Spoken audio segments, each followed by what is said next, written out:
Hi, I'm Joni Patry, and welcome to our Get Astrologic Now YouTube channel. And today I'm sitting here with my student, Rose Reveley, and we just wanted you to be able to participate in some of our astrological talk and just questions and answers and ask Joni.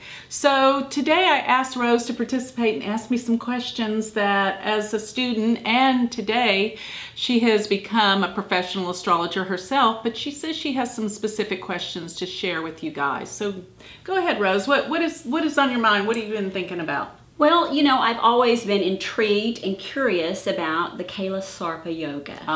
Yeah, that's a big one, because they say in many instances that it's not in the ancient books, but it's a newer yoga that has been assessed and talked about quite frequently.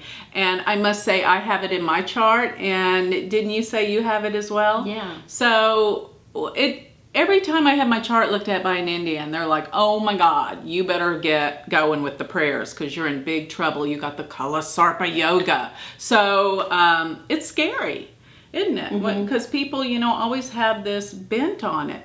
But what it is, let me just explain. It's not totally that rare, but it's when all the planets, excluding Uranus, Neptune, and Pluto, not including the outer planets, but it's when they're all on one side of Rahu and Ketu, the north and south node of the moon. So they're on one side, and they say that this is the serpent snare, and what it means is the serpent. It's the time serpent yoga is actually what it's referred to as. And what I find it does more than anything is it intensifies all the yogas that may be in your chart and makes them more extreme, for good and bad. Okay. So you're going to find people that have this as being, you know, extremes in their lives. Many ups and downs, and I'm sure you and I can relate to that when things happen, it's like completely out of the ordinary events may happen, highs and lows. So it's not all bad, but it does mean the karmas as a soul really come into play in this lifetime in a very, very intense way. Because remember Rahu and Ketu, Rahu is what brings us into this life by our desires, and Ketu can essentially be what takes us out of this life by the end of life and death. So to have all the planets trapped between Rahu and Ketu means that you have specific karmas that must play out in this lifetime. So it's all about really fate and destiny and intensity. And I might add there's some very, very famous people that have this, you know. For example, I can think of Donald Trump as one, George Bush, the Jr., the last president we've had.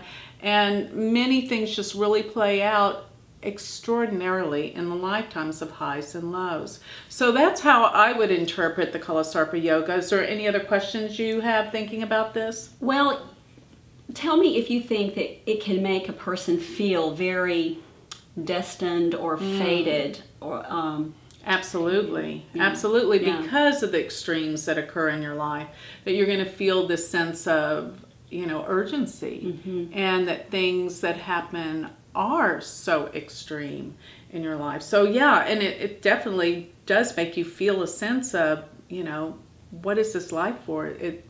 There must be some urgency or extreme associated with my purpose, my destiny. What is it? Yeah. And it makes you really search and seek these things out.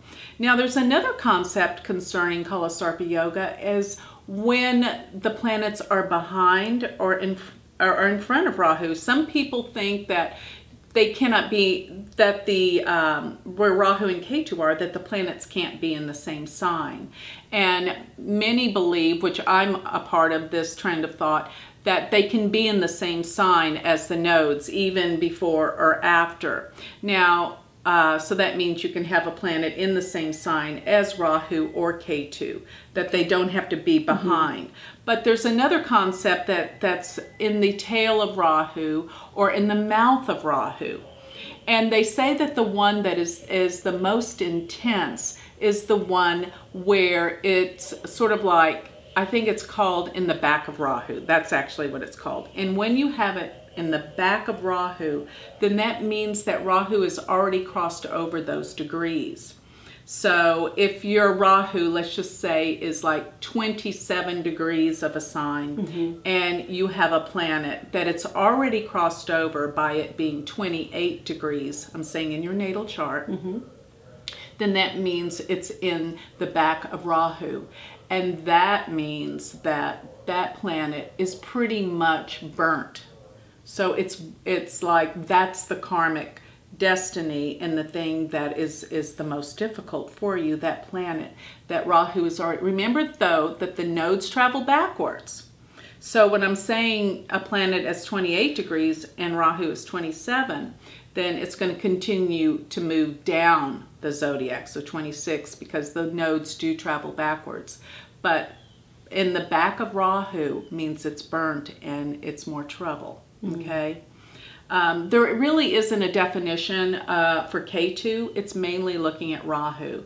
And so therefore, if Rahu's still in its backward motion, if it's still going to cross over a planet, then that's not as bad. So that's pretty much in the mouth.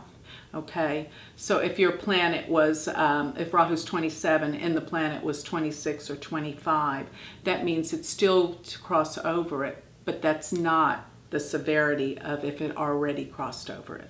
Okay, yeah. What else? Very interesting. Yeah. I think that's everything I can think of right now. All right, yeah. good. Well, this is this is a good, I hope this has given you out there a good idea of what to look for when you're looking at the Kala Sarpa yoga in a chart. It is not the dire end all of, you know, this fate and destiny where you're doomed.